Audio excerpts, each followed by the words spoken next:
mais de 200 militares nos Estados Unidos registraram queixas formais denunciando que os seus comandantes estão dizendo que a guerra no Irã é parte de um plano divino para provocar o fim do mundo e a volta de Jesus. A Fundação pela Liberdade Religiosa Militar recebeu essas queixas de militares de todas as forças armadas. Uma dessas queixas denunciou um comandante que pediu para os seus oficiais falarem para as tropas que a Operation Epic Fury era parte do plano divino de Deus e que o presidente Trump foi ungido por Deus para acender o fogo no Irã e causar o Armagedon e marcar o seu retorno para a Terra. As queixas falam de uma euforia irrestrita de seus comandantes diante do que eles percebem ser a chegada do arrebatamento. E isso, infelizmente, não é coisa de meia dúzia de malucos.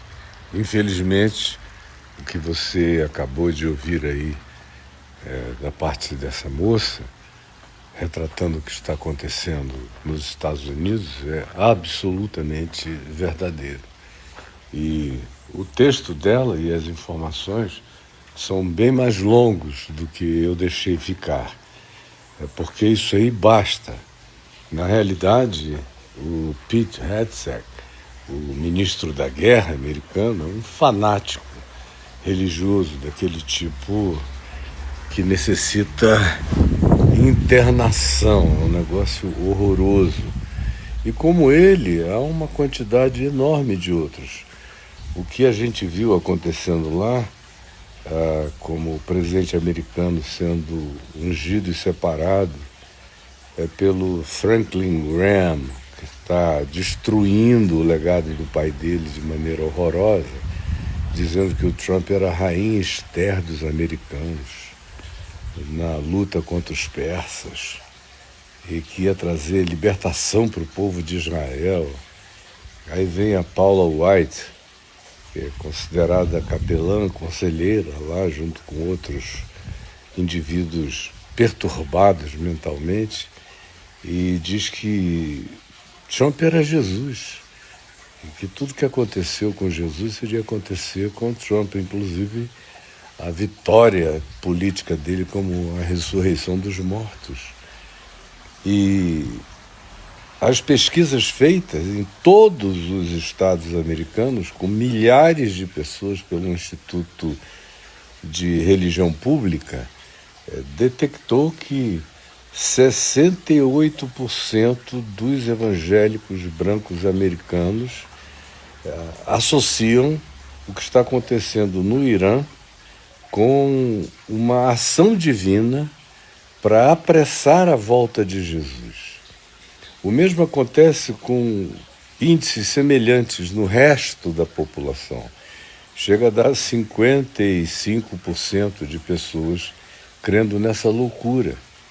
E aqui no Brasil também tem muita gente com esse mesmo pensamento, que é antigo no meio evangélico, pentecostal e agora neopentecostal. Mas quando eu nasci aqui no Brasil não havia neopentecostalismo. E quando eu comecei a pregar o evangelho também não havia, eles chegaram depois. Mas os pentecostais já eram assim, era o tal do quanto pior, melhor. Quanto mais desgraça, mais próximos estaremos da volta de Jesus. Então, ninguém se mobiliza para melhorar nada, porque é como está tratando a profecia de maneira incrédula. Para crer na profecia, você tem que deixar que tudo quanto a profecia estabelece condicionalmente com um si. Praticamente todas as profecias da Escritura têm um elemento condicionante, se. E se não há arrependimento, e se há recalcitrância, a profecia se cumpre.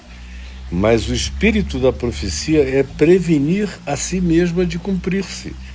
É provocar na mente das pessoas consciência, lucidez, arrependimento e ação diferente para que a profecia não se realize. Mas para esse pessoal não tem nada disso. Profecia é para a gente ajudá-la a se cumprir. Então ela está dizendo o que quer que esteja dizendo. Se o fim é mal, a gente se esforça para que esse mal se cumpra, porque, semelhantemente à lógica do Edir Macedo, que diz que se você botar o dinheiro lá na arca da igreja dele, você obriga Deus a te abençoar, é a mesma lógica. Se você deixar que a maldade cresça e se espalhe pelo planeta, você obriga Jesus a voltar.